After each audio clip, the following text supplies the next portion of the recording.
Hello there, today I want to talk to you about Galdr or Galster in German, one of the main practices in Asatru or Neo-Germanic Hellenism. Galdr derives from the Old English or Old Germanic word for enchanting or singing.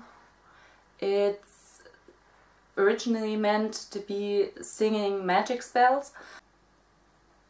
We still know some of the ancient spells. It's the magic spells from Merseburg in Germany, which are a lot used in the contents of medieval fairs or medieval community in Germany.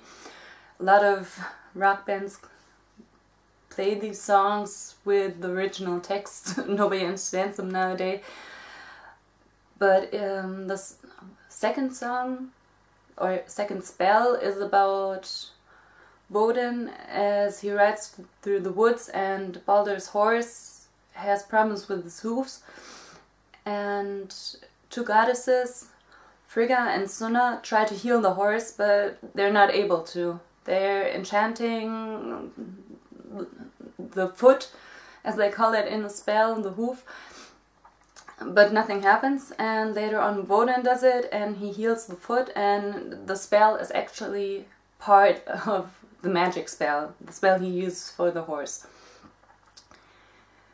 This is one of them that is known, and there are others in Edda texts and Old Norse texts where it's not used to heal but rather used as love chant or as a love spell, love chant, love spell, or it is used to raise the dead. That's the main reason why this practice was probably very frowned upon in former days, because necromancy is one of the worst sins in Christianity. Witchcraft is forbidden in any case and punished with death, but necromancy is even worse.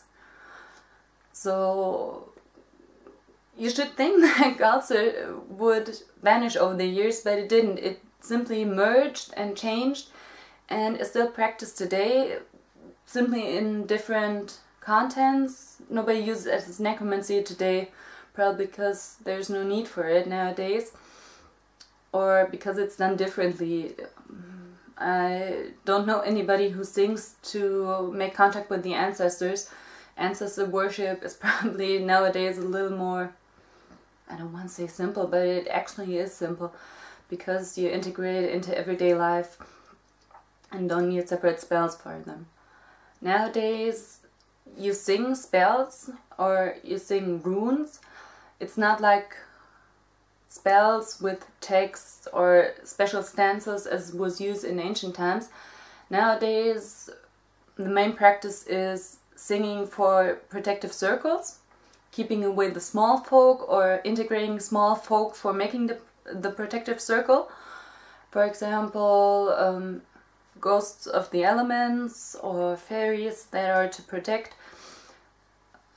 This is one practice, and the other practice is probably, in Europe at least, the most popular, singing runes. There's a link to rune magic, which is also part of Seder,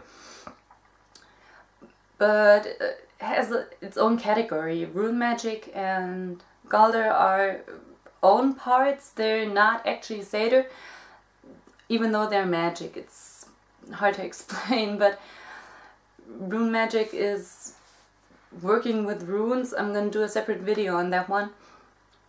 And by singing the rune, you get a connection. You look which rune you need in working with runes or doing rune magic.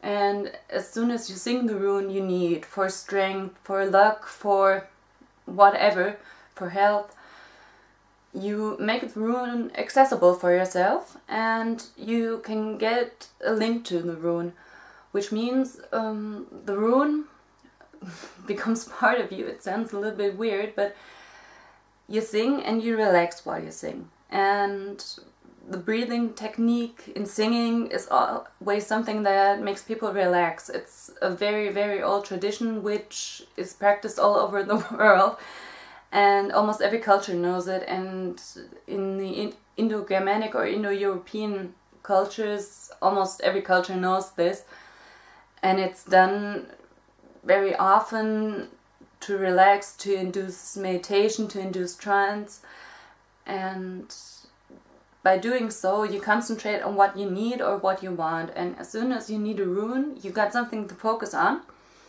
and focusing on the rune while singing it makes your body work together with your mind, and you open the rune in kind of way.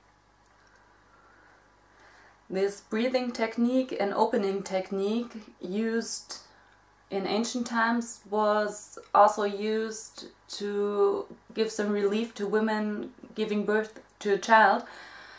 Probably the scientific cause is the breathing technique, which nowadays is used without a magic spell.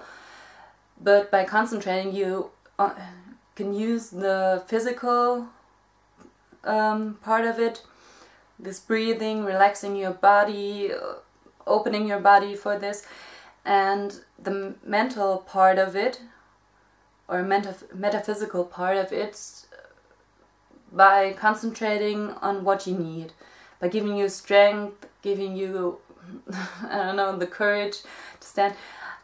Nowadays, Galdr is often used for relieving stress before important appointments, before some tests at school, university or work, before they have a job interview.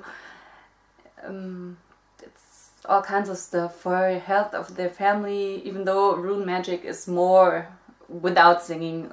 Classical rune magic is more often used in that part. But Galdr is something that is really widespread, and it enables everybody to connect with it.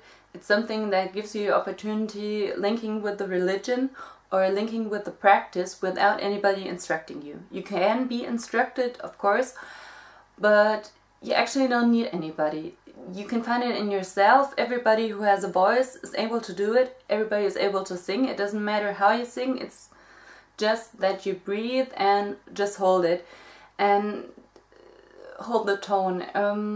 There are different techniques, either singing stanzas or, as I already mentioned, singing runes, or just singing one tone, keeping this tone all the time. That's a practice I do prefer. It's something that really gives you a meditative effect, and if you are together with many people, you all suddenly start to go on one level, so you all have the same waves, the physical waves of sound and the spiritual waves. It's really a great experience, and it's a lot of fun. It's of course not meant to be fun. It's more like you really link to the people, you really have to let go, and it's really a great experience. And as I said, everybody can do it. What I really don't like,